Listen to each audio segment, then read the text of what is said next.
Bonjour, c'est Bénédicte, étudiante à Paris 3 et militante à Révolution Permanente. Et aujourd'hui, après avoir fait le micro-trottoir à Paris 1 et Paris 8, on va aller demander aux étudiants de Paris 3 ce qu'ils pensent de l'actualité politique et notamment de la couverture de la catastrophe de Lubrizol. Alors, bonjour Fanny et Lisaïque. Bonjour Thibaut. Bonjour Claire et Maëlys. Enfin bon, moi je me rappelle, ça m'avait un peu énervé parce qu'il y avait en même temps la mort de Chirac et bon que ça avait un petit peu éclipsé et que je comprenais tout à fait qu'il y avait un hommage, etc. Mais bon, c'était totalement disparu de l'actu alors que bon, c'est quand même grave et L'État était au courant, mais ils n'ont rien dit. Je pense que ça aurait été bien qu'on en parle un peu plus, qu'on rassure, enfin qu'on dise ce qui se passe, parce que on a bien vu, qu'il y avait des animaux qui étaient tombés, on a vu qu'il y avait les eaux qui étaient polluées, des choses comme ça. Ça aurait été bien d'expliquer pourquoi il y a ça, parce que voilà, c'est quand même grave. Ce qui est sûr, c'est que le gouvernement a sous-estimé en fait la catastrophe dans la mesure où il y a eu un problème de communication entre les différents ministères. Quand on regarde ce qui s'est passé, on se rend compte que déjà la ministre de la Santé, le ministre de l'Intérieur ont donné deux points de vue différents. Et le résultat, c'est quoi? C'est que la population était là à pas comprendre ce qui se passe. En ce moment, je regarde une série qui s'appelle Tchernobyl, donc je pense que tout le monde regarde. Du coup, c'est un peu le sujet, comment dire, c'est en rapport. Genre, je trouve que c'est vraiment un truc d'actualité. Du coup, je me suis un peu renseigné sur l'histoire de Tchernobyl. Je sais que par exemple, quand Tchernobyl est arrivé, le nuage est arrivé en France, on ne les avait pas prévenus. J'ai l'impression que l'État fait un peu la même chose. Quand on regarde que les gens, les habitants de Rouen justement, se sont réveillés avec de la suie partout, enfin, c'est assez dingue quoi. Il y a clairement eu de la pollution. On nous a dit ouais, c'est pas dangereux pour la santé, etc. Quelques jours après, ils sont revenus sur la décision en disant que effectivement c'était dangereux. Enfin, il y a réellement eu un problème de communication de la part du gouvernement. Et c'est grave de se dire qu'on est en 2019 et qu'ils ne sont pas capables de justement gérer une crise comme ça, parce que ça aurait pu être beaucoup plus grave, déjà que ça l'est quand même assez, quoi. Ils ont dit que ça avait été nettoyé, etc. Mais il y a encore des gens qui leur font pas confiance. Du coup, il y a eu des manifestations. Et il y a des gens qui refusent d'envoyer leurs enfants à l'école parce qu'ils pensent que c'est toujours pas propre. Mais le gouvernement soutient que c'est ça. Machin. Donc, du coup, les habitants attendent que des tests soient faits, etc. Non, clairement pas. Non, je pense que moi aussi, à leur place, je m'inquiéterais énormément et moi, je me serais taillée. J'aurais fui.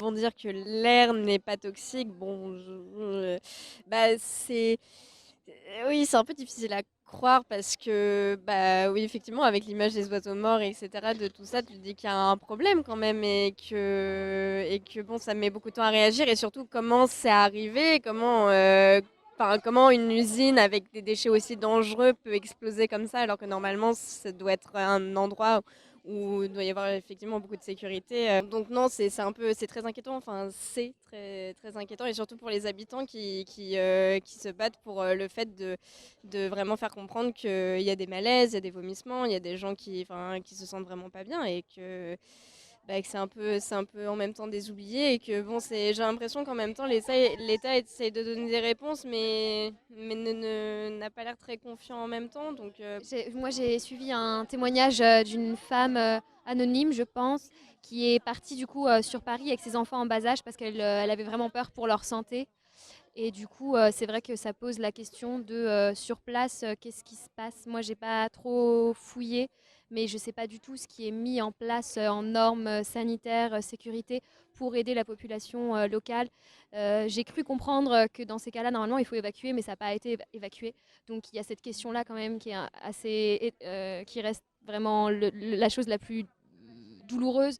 C'est sûrement des gens qui vont tomber malades, il va y avoir des effets secondaires peut-être hyper nocifs et il ne se passe pas grand-chose pour ces personnes-là sur place. S'il y a quelque chose sur lequel le gouvernement ne fait pas son travail, c'est surtout pour ces personnes-là, enfin pour tout le monde, mais aussi sur les personnes les plus faibles, et ça, c'est pas normal. Je préférerais que l'État dise la vérité sur ce qui se passe plutôt que de nous mentir et nous dire que tout va bien. Non, l'air il était pas. On voit clairement que l'air il n'était pas respirable. On voit que, il y avait quand même des policiers qui avaient des masques et donc, la population n'en avait pas. Ça aurait été bien de les prévenir. Il existe des énergies renouvelables. On est capable de justement tirer des ressources on va dire, de sources qui sont beaucoup plus écolo. Moi, je viens de La Réunion. Là-bas, 90%, on on s'éclaire avec le soleil, quoi. Genre, on a des panneaux photovoltaïques, le chauffe-eau, il est solaire. Enfin, il y a plein de solutions alternatives, on va dire, plus écologiques.